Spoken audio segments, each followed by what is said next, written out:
Hi everyone, this is Tuplex. Welcome back. I've finally finished building our scanner and telescope array.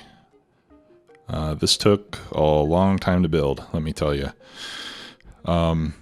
First of all, you might want to pause or take a screenshot here if you want to see the whole structure all at once, in case you want to copy the design before I continue. And then I'll give you a view at the plumbing, electrical, automation, and ventilation as well, in case anyone wants to use the same setup that I'm using here. It's cycle 376 now. I ended the last video at cycle 329, and I already had part of it built, so it took it took about 50 cycles to get this far, and it's still not quite ready. But first, I'll go through everything that I've done. All right, so first of all, for power, we've got these 2 arrays of solar panels, 7 each. When you line these up, just line up the power connection just on the tile next to the edge of the solar panel above it. Right, and that's how you get the right shape. This does block some of the light from hitting the lower panels, but somebody did some testing and discovered that this was the most efficient layout, I guess, in terms of power for the amount of surface area that you get. So that's why I'm using this design. Right, so this is the whole electrical. I'll get into this in a little more detail. So these panels are all connected with high watt wires. These are going to produce 380 watts each, and I've got 1, 2, 3, 4, well 7, I got 14 of those. So that's 3,800 plus, I don't know, it's close, it's like around 5,000 or 6,000 watts altogether. So you need heavy wire for that, which can take up to 20. All right, and then the heavy watt wire goes through a joint plate into my battery box. Okay, and then I've got those wires connecting all of the batteries and connecting to the high points of my transformers. And then, and these are all connected, but I connect on each side to get all the batteries, okay? And then on the output side of the transformers, I'm using conductive wire, which can handle 2,000 watts. And they just connect to a bridge, which gets me up to the top. Okay, so I've got now, so I have 6 connection points that I can connect up to 2,000 watts each. I'm only using 2 right now, and I'll get into more detail on that in a minute. But that's essentially the power setup. Since we have gas in here, you do have to remember to put drywall tiles everywhere. Now, you can't put drywall behind a mesh tile, or you can't put a mesh tile on top of drywall, rather. But that's okay, because when you have a mesh tile or an airflow tile, it actually doesn't allow anything to vent into space. It just allows it to pass through, you know, in the plane of the monitor. And it's the same setup on both sides. And then in the middle, I have my cooling system. Right, now these large transformers will deliver up to 4 kilowatts. Okay, but my conductive wire can only handle 2. So ideally, if you really wanted to make it a no-brainer, you could use 2 of the smaller transformers linked together, kind of like we did. Where did we do that? Kind of like we did over here, if you really wanted to guarantee that you never overloaded your wire. But that takes up 4 tiles instead of 3.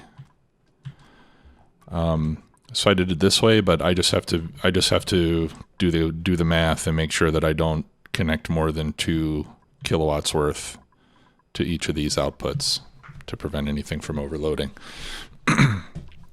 Okay, so as an example, I have my aqua tuner connected to one of them. That's 1,200 watts.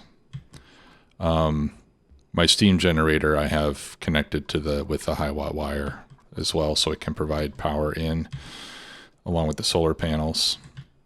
And then on the output side, I have all of my bunker doors are connected to this transformer. Right, there's 16 of those at 120 watts each. That's just shy of 2 kilowatts.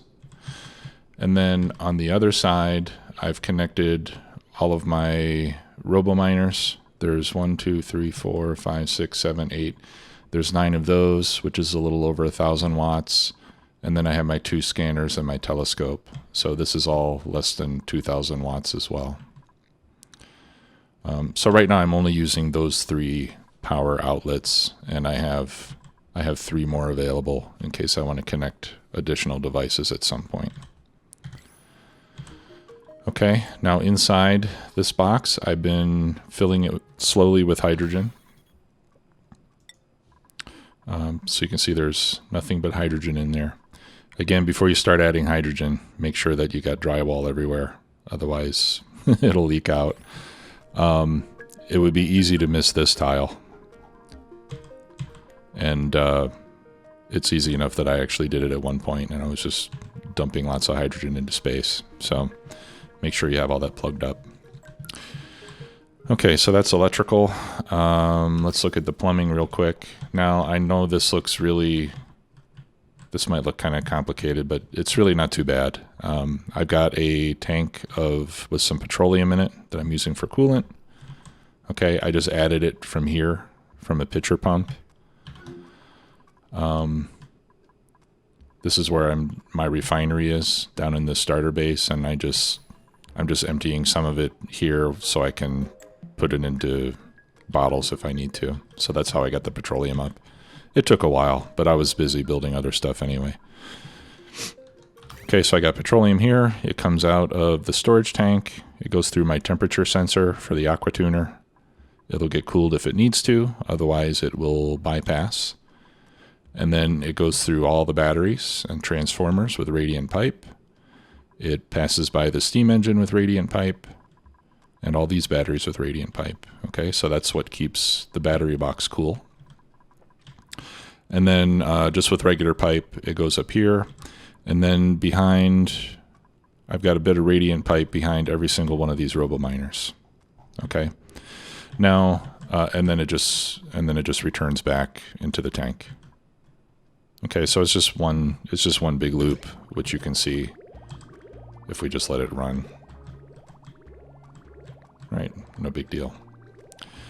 Now, one thing that I need to do, I'm going to cut the pipe right here because I need to cut this pipe open so that I can leave a little drop of petroleum on top of each robominer. Okay, and as I mentioned before, behind each robominer, I installed a single diamond shift plate, and that will prevent the drop of liquid from evaporating into space. As long as you have a backing, either drywall or a shift plate behind it, that'll prevent it from evaporating into space for liquids. Gases will eventually leak out, but liquids will stay there if you do that. Okay, and that'll also help with the thermal transfer. So what'll happen here is, it'll flow through the pipe. The radiant pipe will come in contact with the liquid. The liquid will come in contact with the robominer, and that's how we get heat out of the robominers. Okay, so that's the plumbing system. Once this gets cut, the flow will stop, and then I'm going to cut each one of these, and every time I cut a pipe, a little drop of petroleum will come out, and then I'll just rebuild the pipe, and we'll be ready to go. Okay, now let's look at ventilation.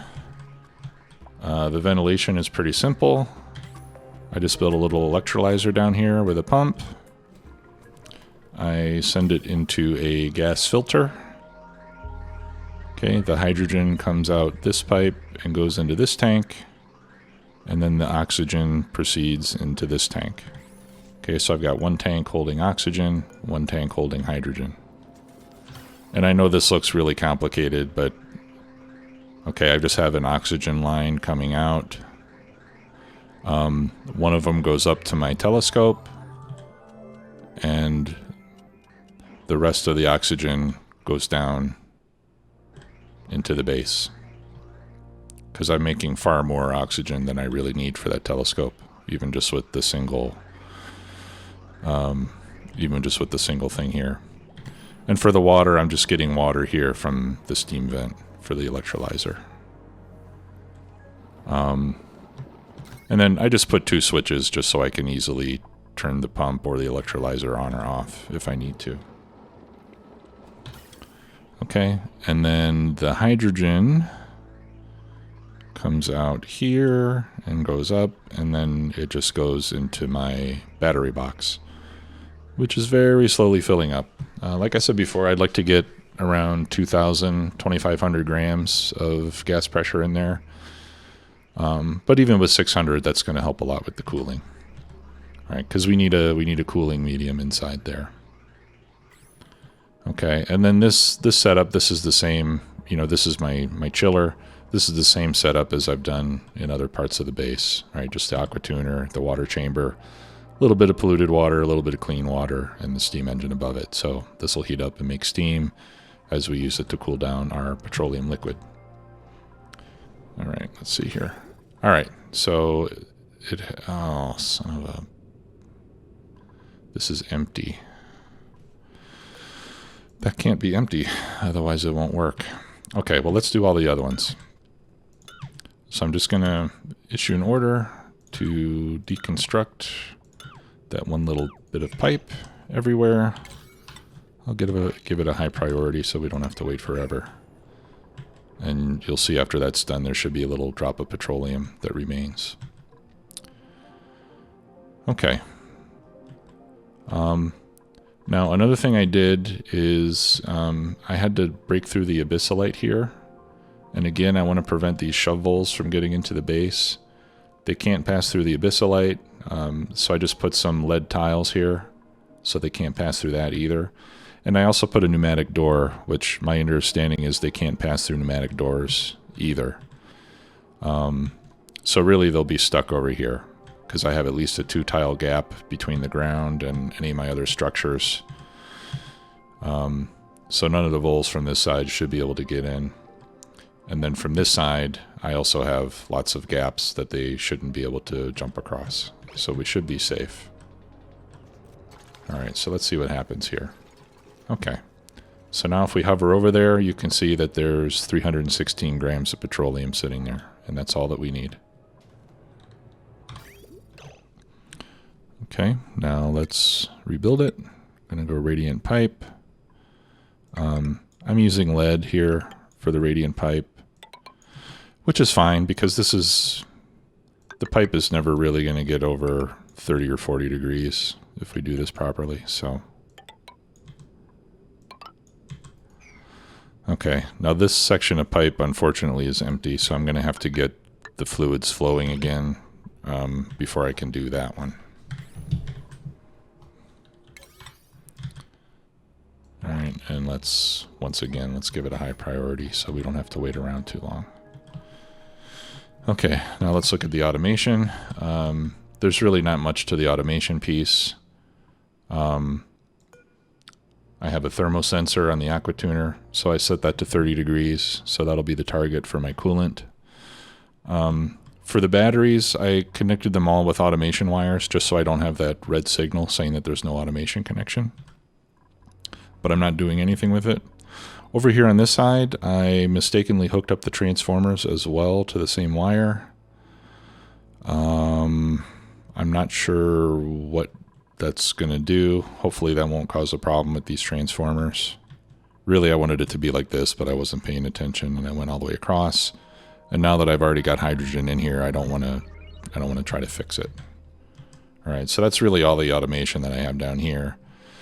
And then up here, okay, the space scanner will send a green signal when it detects meteor showers. Okay, now we want the doors to close when meteor showers are detected. So, and the doors close when they get a green signal. Or I'm sorry, they open when they get a green signal. So if that signal went straight through, then we would detect a meteor shower and they would open. We want the opposite behavior. So this goes through a NOT gate. All right, so we have green signal from here because there's currently no meteor shower detected. So right now our sensors want to open the doors, but I have them going into an AND gate to which I've connected a switch. So this way I can override this whole system and I can force the doors to stay closed if I want to do so. And right now I do because I don't have everything built just yet. But I hope it will be built soon. Okay, here comes more petroleum, so I'm going to issue now the deconstruct on that one. And hopefully we'll get a little drop of petroleum this time. And then once that's done, I will be ready to turn it on. Yes, perfect. Okay, and now we just rebuild that radiant pipe. Again, I'll give it a really high priority so it gets done quickly. Looks like we're in the midst of a meteor shower right now.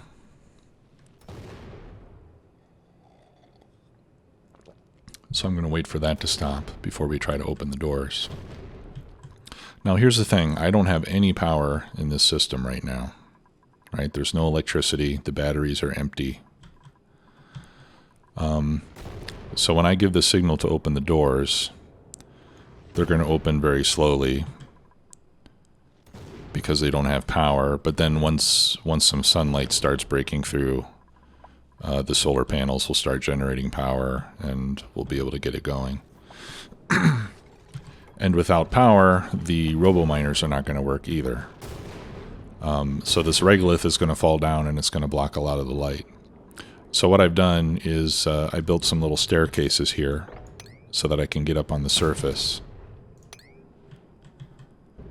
And as soon as this meteor shower is over, I'm gonna dig all this up manually so that when I open the doors, nothing will block any of the light.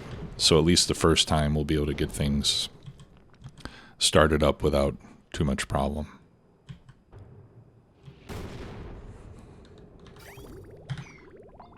Okay, good. So everything is ready to go. So let's start clearing this out. I think the meteor shower has stopped now. And again, we'll give it a high priority. Now it's nighttime, so we don't have to open the doors yet. It won't help.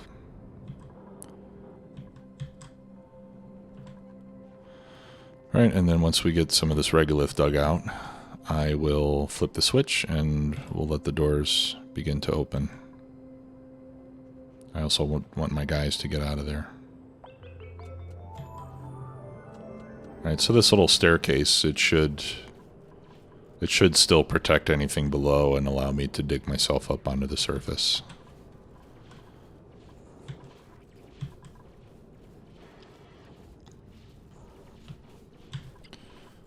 Okay. It's daytime, so light should be streaming in. Alright, we're all set. Let's turn it on. If we check the automation, okay, we've got a green signal now, so they've got the signal to open. They have no power, but I think they should still kind of slowly slide open on their own. Yeah, you can see just a little bit of a crack forming. Hopefully we'll get some sunlight through there before the next meteor shower comes. But as soon as we get a little bit of light hitting those panels, then everything will charge up and we should be in good shape.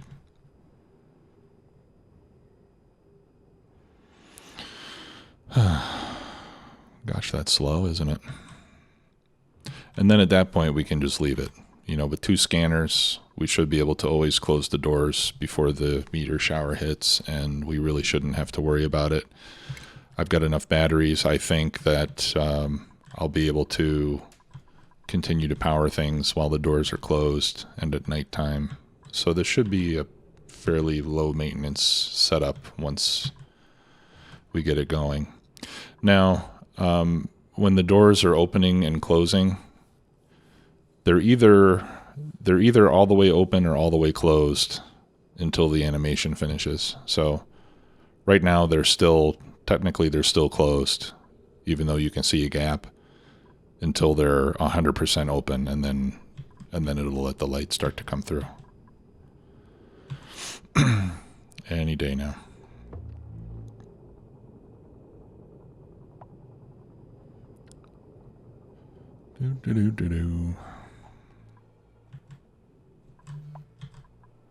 If you wanted to make this faster, you could probably hook up a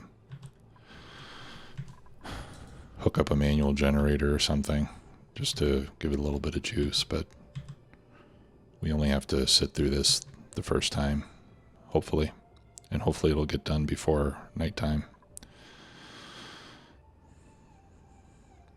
Please get done before nighttime.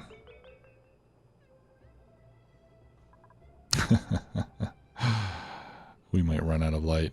There we go. All right. Now the panels are making a little bit of power. It wasn't quite enough. All right, so now we just have to keep our fingers crossed that there's no meteor shower between now and daytime. But as soon as morning comes, the light will start streaming in again. It builds up gradually before it gets to full intensity. Okay, now we got a little bit of light.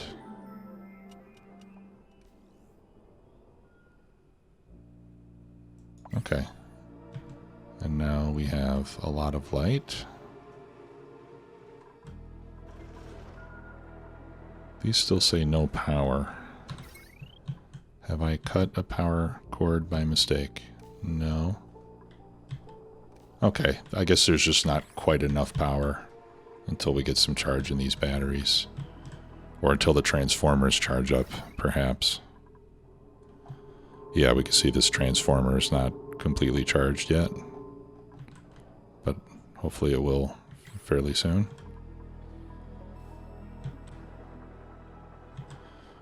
Okay, and they're starting to close because we've got a signal.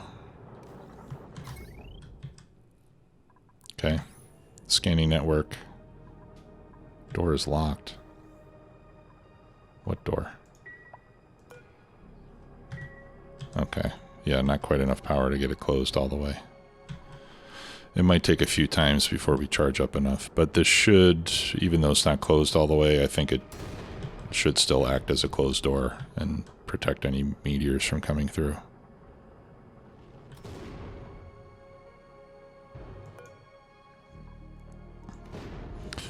Now on these scanners, there are two numbers. One is the scan quality. Ah, okay. Yeah, until it's fully closed, apparently it still does allow stuff through. So my robo-miner's broken. Yeah, we really need to get this charged up soon.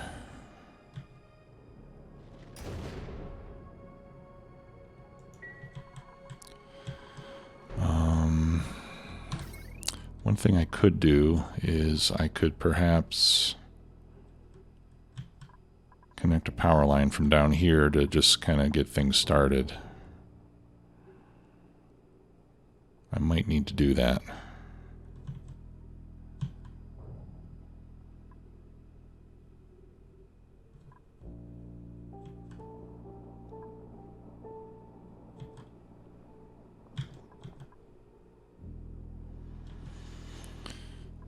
Yeah, I could run a wire up here and connect it to that input.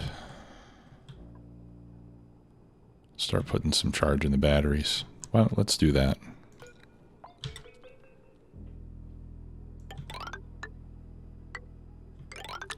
So this will just be temporary.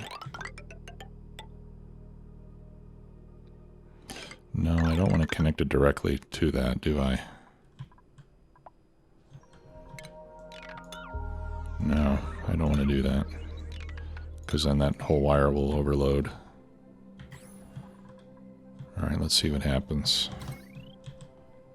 Okay, we're opening back up now.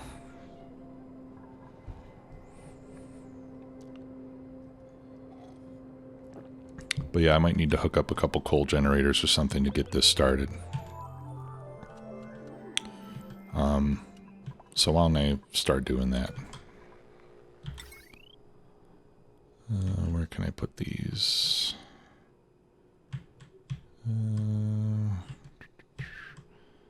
Someplace kind of convenient. Up here would be convenient. Got the ladder in the way. Let's deconstruct that. Let's see how we are on light. Almost. They're technically not open yet.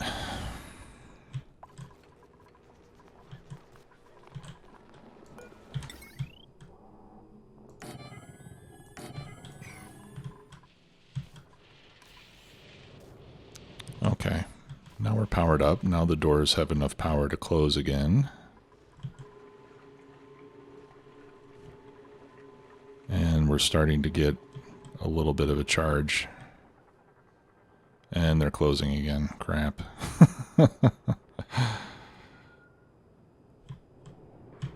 Alright, well let's hope that charge stays in there long enough. Alright, so I'll connect these with heavy watt wire so that we can add a little bit of coal power to the system. Once we have a chance to get the batteries fully charged, it should be self-sustaining.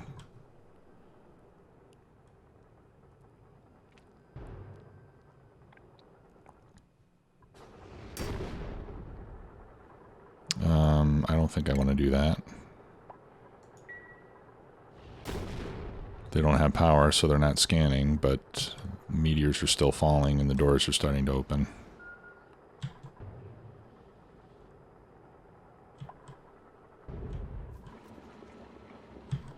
Okay. Good. Good. So that'll give us a little bit of power. Certainly not very much.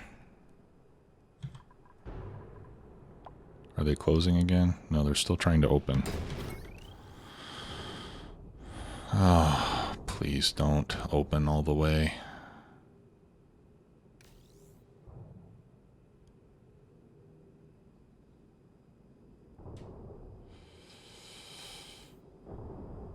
So I think they're going to open and then start to close again.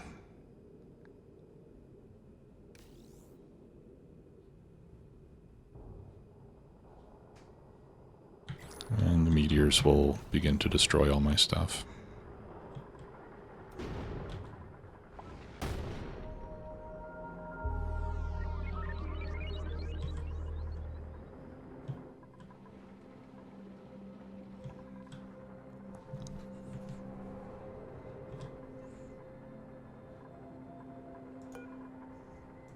Okay, go ahead and open now.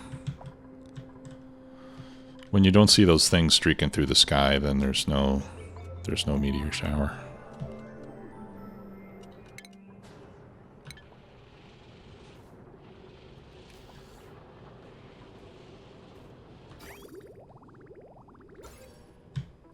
Okay, there's a little bit of power. Now the other option would be I could just disable the whole thing and just wait for these coal generators to charge up all these batteries.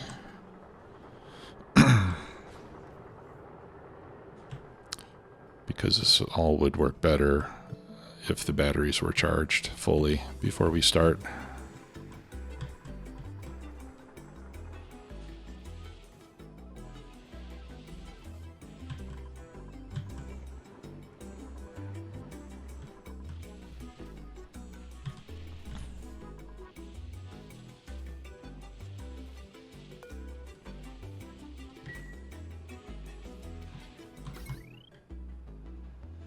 Or if we just had a nice long break before the next meteor shower, that would be helpful as well. Alright, so if we look at the temperature of our RoboMiner, it's at 39.8 degrees, 39.7, no problem. So it's taking the heat away pretty easily. We're almost to the point of making some steam, that will help too.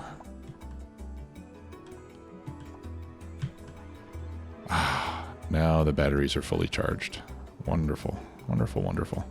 All right, so let's just sit back and watch this for a little bit. Whoa, what's going on there? I think that's because of these... I think that's because of the automation wire and these silly transformers. I think I'm going to have to risk letting some gas out. I need to cut that automation wire. It's turning my transformers on and off.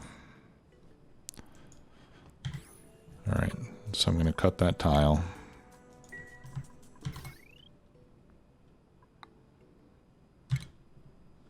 And I'm going to cut that wire.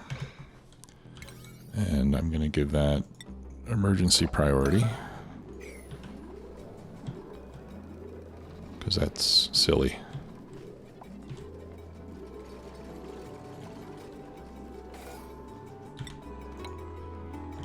Okay, and let's give that emergency priority so I don't lose too much hydrogen, please. Oh, and now they're turned off completely. Isn't that nice? Okay, let's...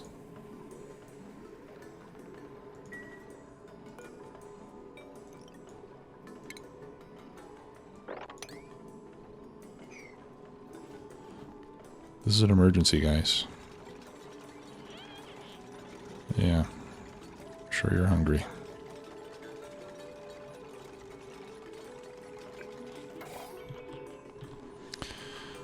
Okay. Am I getting any power at all? No. Okay. So I'm going to have to... I'm going to have to remove all those wires. Alright, so let's kill all of it. Oops. That means I'm going to have to get rid of both of these tiles so I can get in there. And again, emergency priority. Let's get it done quickly. I do not want my batteries to overheat.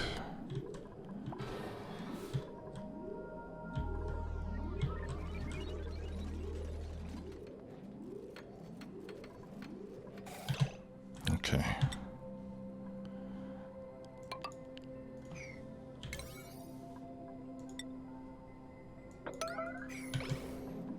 And please build it from the outside with nobody trapped within.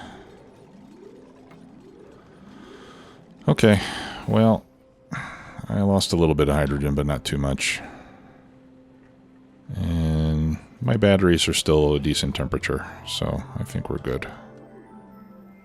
And hopefully that has solved my problem. Yes. Okay, very good. Oh, one other little feature I installed here. If we go back to the ventilation, right? So my oxygen tank keeps filling up, and that prevents more hydrogen from getting out. So up here, I put in a little bypass vent, so I can dump oxygen into space if I want. As you can see.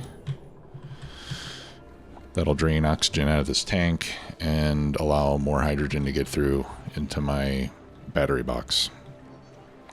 It's a little bit wasteful, but it should work. Okay, I'm going to disable the coal generators. I don't think we should need those anymore.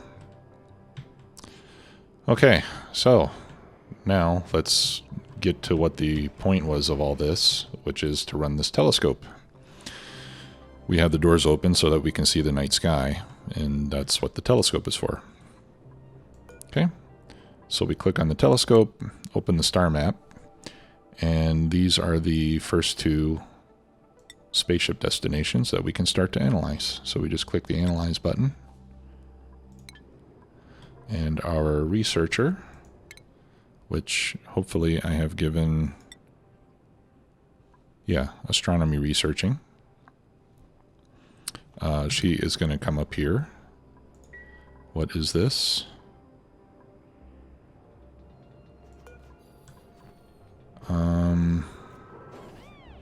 not sure why it's damaged. It may have gotten a little bit of some other gas mixed in.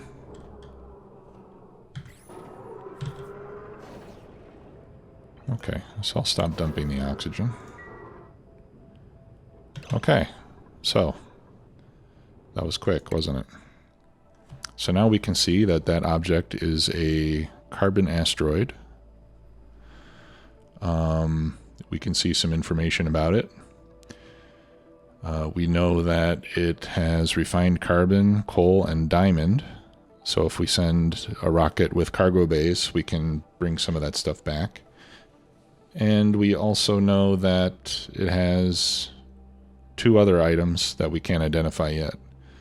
So when we send a rocket with research modules to this body, we'll be able to see what those are. Okay, so we'll just queue up the next one and start researching the next destination. And that's basically all that we do with the telescope. We're just going to analyze every single one of these things, and then we can start sending rockets to them. But the analysis is the first step, and that's the purpose of this entire build here, is to do that analysis. Alright, what's the temperature of my coolant? 33. Alright, so it's almost down to its final temperature. And my hydrogen pressure's slowly getting back up. Alright, so now that this tank is somewhat empty, I'll be able to get more hydrogen out and continue to pour it into my battery box.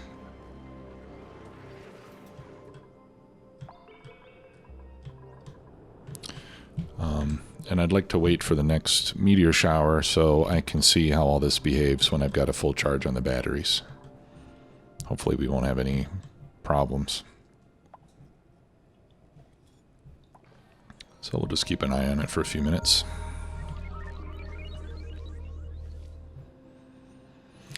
And just in terms of spacing, in case you want to build this, the base of the lowest level of solar panels is on the 38th tile down from the top.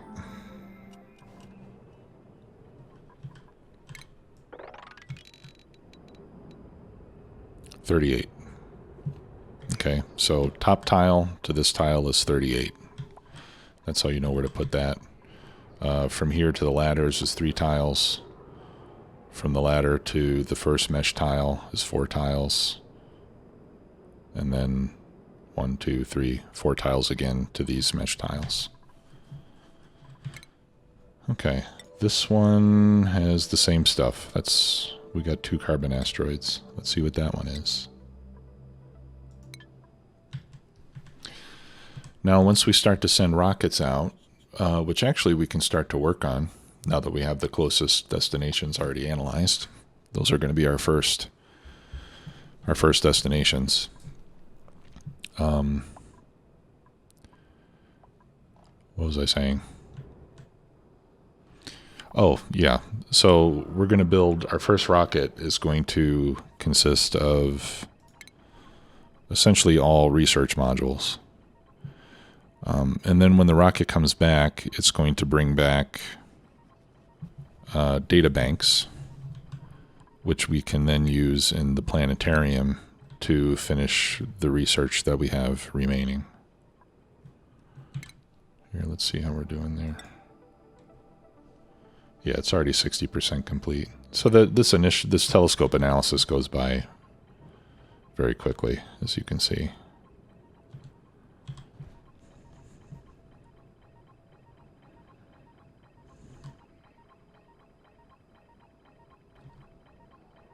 Look at this Tower of Regolith. Okay.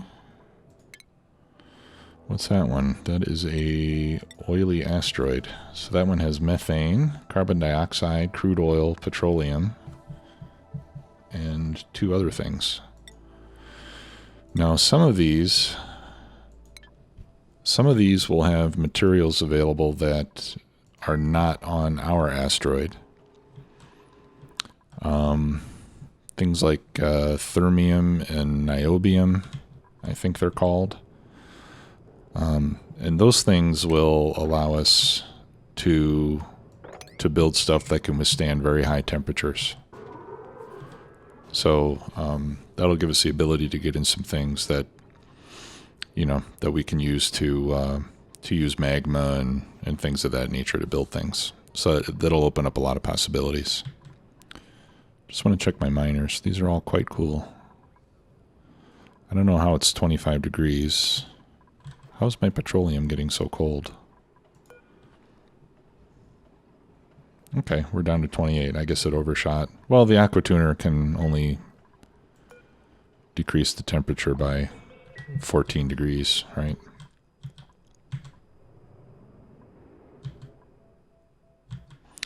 And again, I'm just waiting for the next meteor shower so I can make sure that everything works well once all my batteries are fully charged. Okay, it's nighttime. Alright, hydrogen's getting up there. I think we're really okay with this amount of hydrogen, to be honest. The temperatures seem to be pretty stable. Everything's around 25 degrees. Okay, see, now it's nighttime and the scanners are still scanning, the telescope is still working. Everything stays active. The batteries hardly lost any charge at all during the night.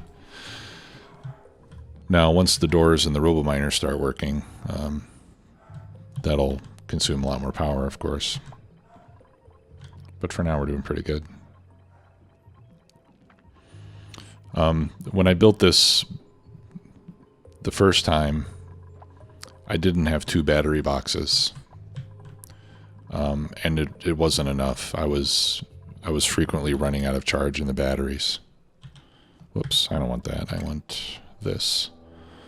That's a metallic asteroid, obsidian, iron, and copper. It's got smooth hatches. Ooh, biological cargo bay. Interesting.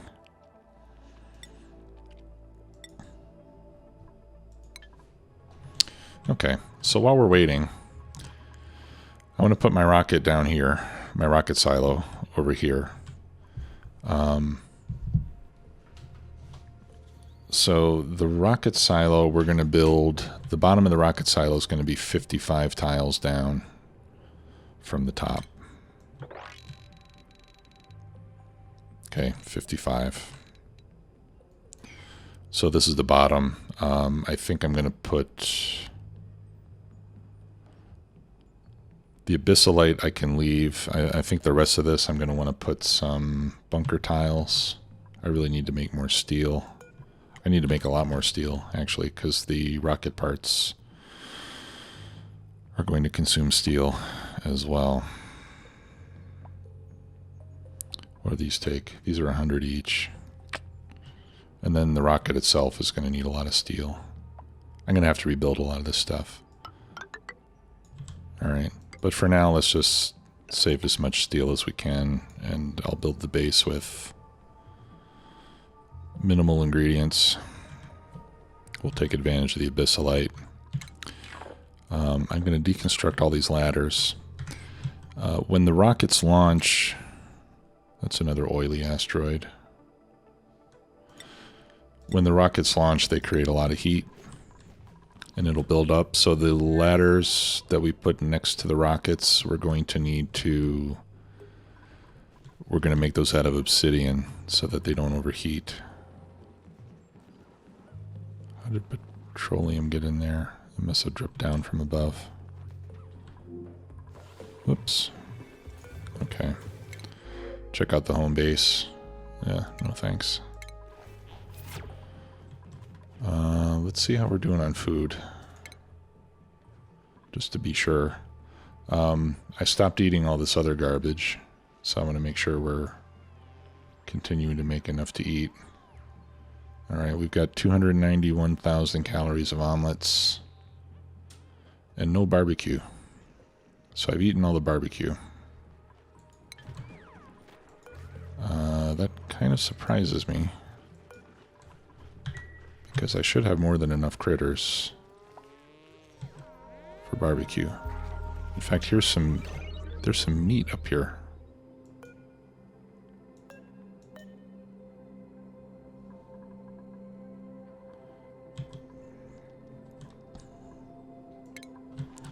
Which means that something died in there, and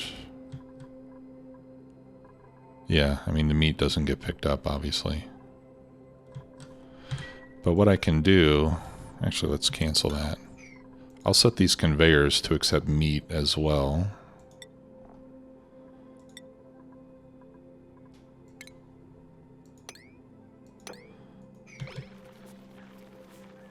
So that way when the critters die, the meat will get delivered down here, as well as the eggs. And then that'll pick up the meat as it usually does. So we'll be getting meat from here, but then eventually some of the critters will get old and die. They'll die of old age in here, so we need to collect that meat as well. Right, and here I've got some extra one. How old are these guys? He's 31, 44, and 30. So some of these guys are getting pretty old. Alright, I'm just going to wrangle them. And again, it's because 5 incubators is slightly more than we need to keep those 3 replenished, so that's why I think we're occasionally collecting additional ones here. And so those we can just slaughter.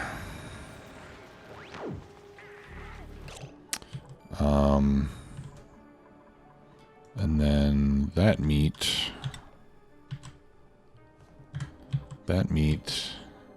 I will have to, I'll have to sweep it, I guess. And I don't have a container to hold it, but I hope that they'll just deliver it directly to the grill.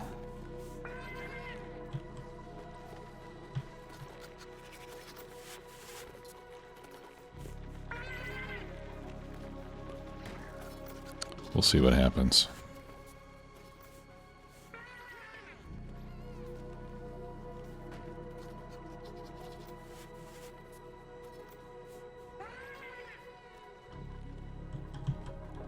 I've got an awful lot of meat here.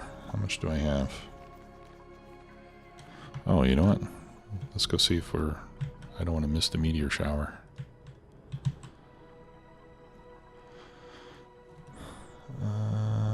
Let's see. Edible. Here we go. Alright. Yeah, I've got 44,000 calories of meat, so I should have a lot more barbecue than I currently have.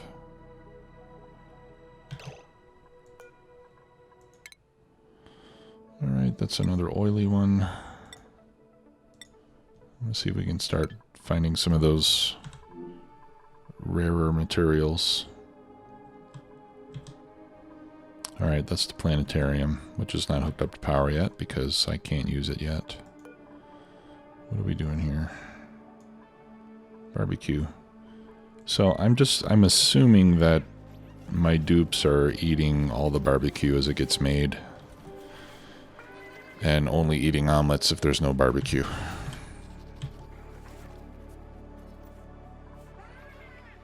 Because I'm certainly picking up quite a lot of meat. Where the heck is all this meat coming from? Oh, it's putting it back in, isn't it? Okay. Maybe that's why I don't have any barbecue.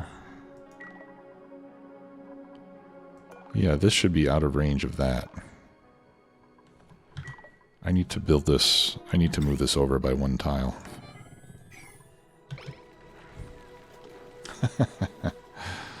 That's silly. I want this one to reach that, but not this one. Alright, so this loader I'm going to deconstruct. And that's only picking up meat, right? Yeah.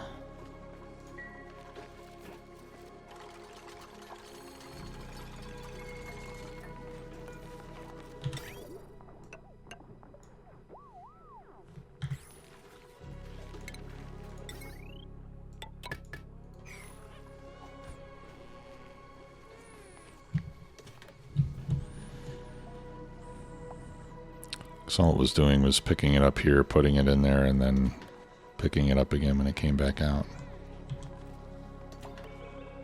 And it might have been loading that instead of the grill.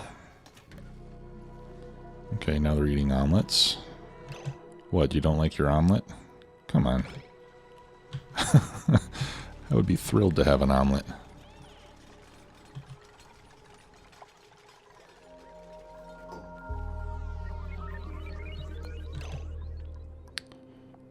Okay. Thrilled, I tell you. Alright, so that's going to take meat. Alright, and now this one's not doing anything because it can't reach it, but this one will still be able to load it. There's so many things in this universe with a priority of 5 that you really need to give it everything a 6 or higher if you want anything to get done. Alright. Any meteors? Still none, huh? It's kind of disappointing.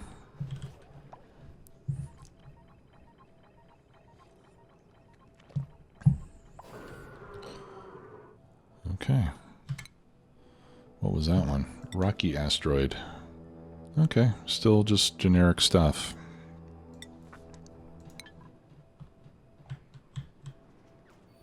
Go do the next one, Nisbet. And then Nisbet's going to be our rocket pilot. Okay, so those are unreachable, aren't they?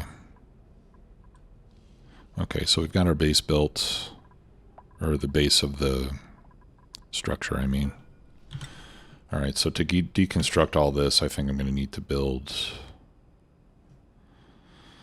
Do I need to build more ladder to deconstruct this ladder? Yeah, we'll just do it manually. 2, then 1, 2.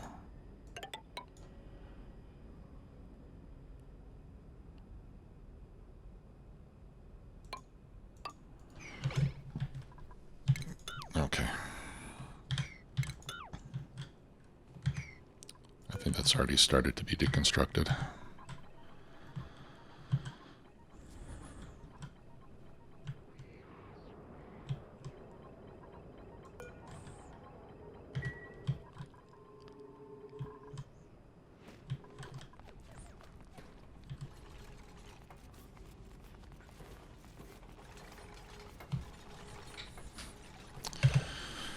All right. We're going to have to be a little smarter about this.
Okay, now let's start working on this one.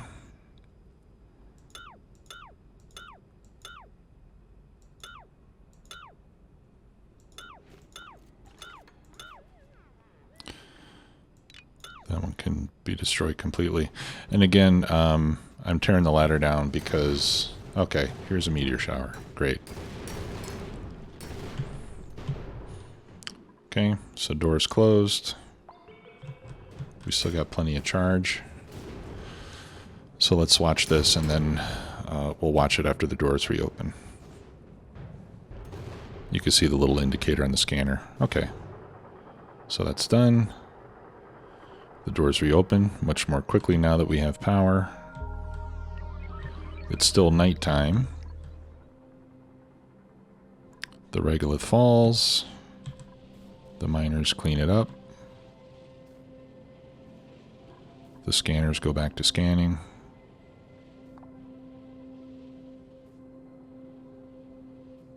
Okay, now let me just explain something real quick.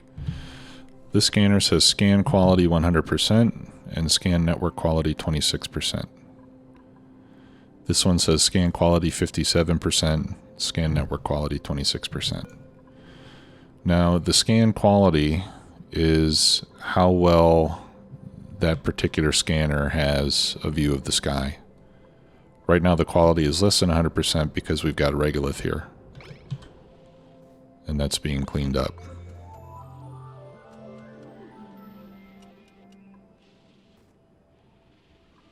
Okay, and you can see as that gets cleaned up, the scan quality will start to increase. Okay, now it's back to 100. Scan network quality has to do with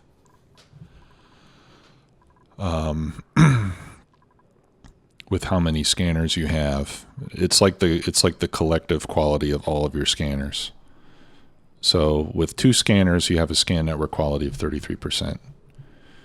And that means it'll detect incoming objects 67 to 200 seconds before they arrive. Now, with only 1 scanner, it is, like I said, it'll detect, that first number starts to drop. So with 1 scanner, it'll detect objects 30-something seconds to 200 seconds before they arrive. So in the worst case, it could detect a meteor shower too late to close the doors in time. That's why we want at least 2 scanners. This way we'll always, even in the worst case, if we only have 67 seconds to go, we'll still be able to get the doors closed before the meteors hit. If we added more scanners, then they would close even earlier. Now, I don't necessarily want them to go any earlier than that, to be honest. Okay, this one's got steel, copper, and glass. The steel would be very nice to get because it's getting harder and harder to build steel in my base because it's hard to get fossil. So if I'm able to start getting steel from outside the base, that is going to be fantastic. Alright, so then I start removing these ladder bits one at a time so they can come up here, hop over, and then I take those out. I'm going to take that out, so it's kind of a slow process. Okay, so let's start building an obsidian ladder. And I'm going to build that right here.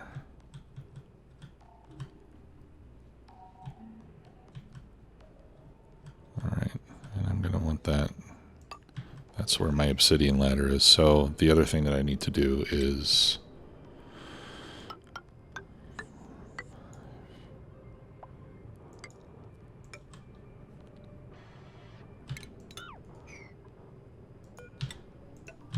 I need to start building a roof. Actually, I don't want that.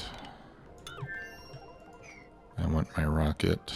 Well, my rocket is going to be over further. Yeah, so that's fine. So let's just build this roof out as far as I can. And now I'm out of steel. This ladder should be obsidian. Okay, and we'll build that out to there. And again, the reason for the obsidian ladder is just because when the rocket launches, it's going to add heat to everything, and we want that heat to be manageable. Okay, so I'm going to assign those tiles. This actually might not be enough overlap.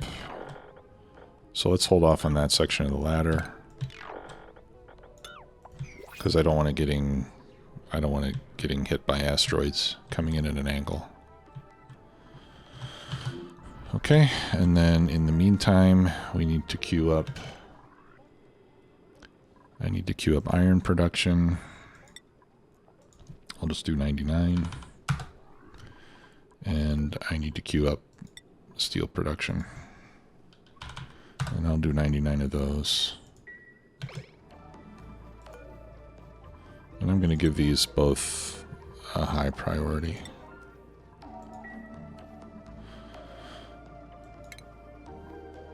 Okay, The first thing we need to build is the steam engine on the bottom.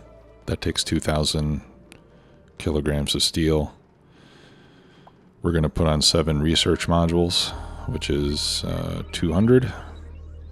And then the command capsule on the top, that's another 200. We also need a gantry, which is another 200. So we need a lot of steel to build our first rocket. I am running low on polluted water.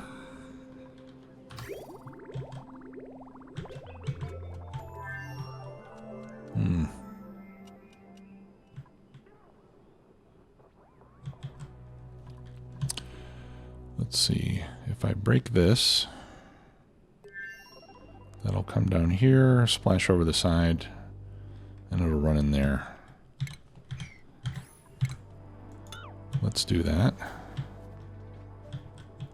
Actually, well, yeah, let's do that.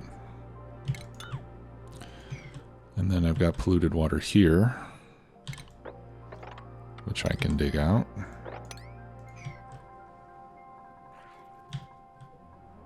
And more polluted water. Yeah, so I need to work on getting more polluted water in my tank over here, since that's what I'm using for my oxygen generation. And then I can pump some of this later on as well.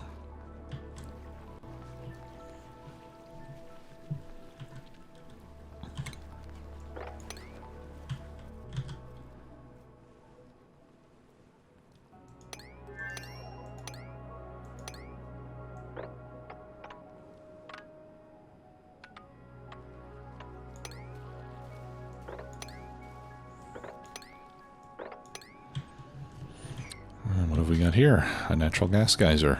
That's free electricity. And some pakus. I haven't... I talked about doing some research on paku farming. And what are the other guys? Poke shell farming, but I haven't gotten to that yet. I've been, as you can tell, I've spent a lot of time building my telescope setup, so I'll work on that. Whoops. All right, interstellar ice. Let's keep it going. All right, so I'm going to continue scanning with the telescope. I'm going to continue working on this setup over here. If I cut that tile, I should be able to get down there. Actually, let's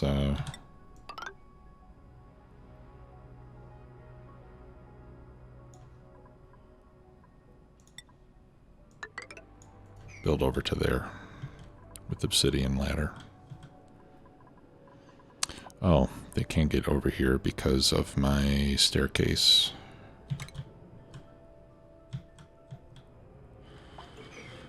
All right,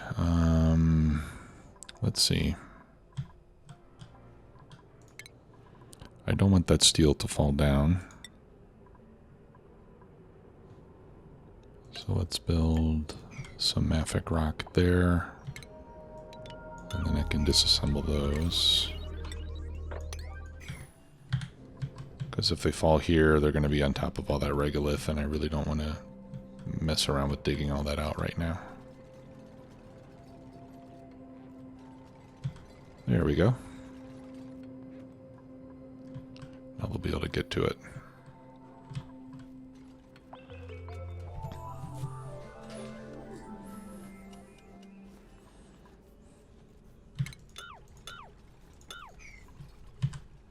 Okay, so here's where we'll build the rocket. Next to this ladder. Have I got a bunch of steel all of a sudden? But anyway, you can see how big these rocket pieces are, so it's going to be a tall structure. It would be cool if I had other steel stuff that I didn't need right now that I could just disassemble.